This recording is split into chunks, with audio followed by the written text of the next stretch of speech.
पहलगाम में हुए हालिया आतंकी हमले के बाद घाटी की फिजा एक बार फिर साजिशों से गूंज रही है। कश्मीर में सुरक्षा बलों की चौकसी भले ही पहले से कहीं अधिक मजबूत हुई हो, परंतु आतंकवादी संगठन और उनके संरक्षक अब नए तरीकों से घाटी को अस्थिर करने में जुट गए हैं। यह हमला कोई अलग थलग घटना नहीं बल्कि एक व्यापक साजिश की झलक मात्र है, जिसमें गैर स्थानीय नागरिकों, कश्मीरी पंडितों और राष्ट्रीय संपत्तियों को लक्षित करने की तैयारी की जा रही है। सूत्रों से मिली जानकारी के अनुसार पाकिस्तान की खुफिया एजेंसी ISI, जो दशकों से कश्मीर को अस्थिर करने की नीतियों पर काम कर रही है, अब घाटी में रेलवे इंफ्रास्ट्रक्चर, सुरक्षा बलों और विशेष समुदायों को निशाना बनाने की नई रणनीति पर काम कर रही है।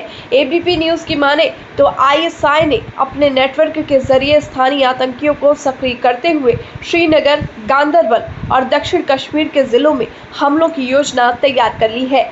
रेलवे जैसे बुनियादी ढांचों को टारगेट करना सिर्फ एक भौतिक क्षति नहीं है, ये एक मनोवैज्ञानिक हमला भी है।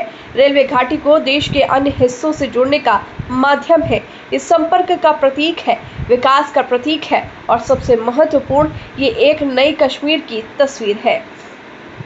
आतंकियों का मकसद इस तस्वीर को बिगाड़ना है ताकि घाटी एक बार फिर खौफ और अलगाव की तरफ लौट जाए। खास बात यह है कि रेलवे में काम करने वाले ज्यादातर कर्मचारी दूसरे राज्यों से आए हुए हैं। वो यहाँ न सिर्फ रोजगार के लिए आए हैं बल्कि वो घाटी की समावेशित और भारतीय संघ में विश्वास के प्रतीक भी है। इन्हीं प्रतीकों पर अब हमला करने की तैयारी है। अधिकारियों ने चेतावनी जारी की है कि ये कर्मचारी अनावश्यक रूप से बैरकों से बाहर न जाए, स्थानीय बाजारों या सार्वजनिक स्थानों पर अकेले न घूमें, क्योंकि वो संभावित टारगेट बन चुके हैं। इसी तरह कश्मीरी पंडितों को लेकर भी खुफिया इनपुट्स मिले हैं। श्रीनगर और गांदरबल जैसे जिलों में पंडित समुदाय के कुछ चुनिंदा घरों और सरकारी कर्मचारियों को विशेष सतर्कता बरतने के लिए कहा गया है।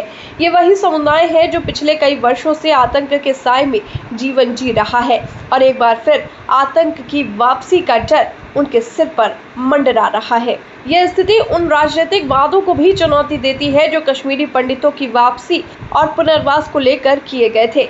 जब सरकार ने कश्मीर में नया युग लाने की बात की थी तो उसका आधार सुरक्षा, विकास और समावेशी समाज था। लेकिन यदि ऐसे हालात बनते हैं जहां पंडित समुदाय को फिर से डर के साए में रहना पड़े और गैर स्थानीय कर्मचारी अपनी ड्यूटी निभाने से पहले 100 बार सोचे, तो ये पूरी नीति ही सवालों के घेरे में आ जाती है। अब सवाल ये उठता है कि हम इससे निपटेंगे कैसे? क्या ये केवल सुरक्षा बलों की जिम्मेदारी है या फिर ये एक व्यापक रणनीतिक हस्तक्षेप की मांग करता है? आतंकवाद की ये नई चालें केवल बंदूक से नहीं बल्कि राजनीतिक इच्छा शक्ति, सामुदायिक समरसता और खुफिया एजेंसियों की बेहतर समन्वय से ही विफल की जा सकती है। समस्या ये भी है कि इस पूरे घटनाक्रम पर देश की मुख्य धारा मीडिया का ध्यान सीमित है। जहां एक और कुछ चैनल केवल सनसनी फैलाकर TRP बटोरने में लगे हैं, वहीं गंभीर विश्लेषण की आवश्यकता महसूस नहीं की जा रही है। घाटी में एक एक नागरिक की जान अब राजनीति और प्रोपेगेंडा की मारकाट में फंस चुकी है। हमें समझना होगा कि ये केवल कश्मीर की कहानी नहीं है, ये भारत के लोकतंत्र, संघीय ढांचे और राष्ट्रीय अस्मिता की लड़ाई है। यदि हम इस साजिश को समय रहते नहीं रोक पाए तो न केवल कश्मीर बल्कि देश की एकता की नींव भी हिल सकती है।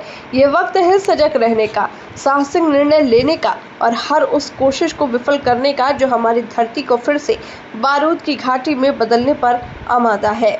इस बार हम चूक नहीं सकते।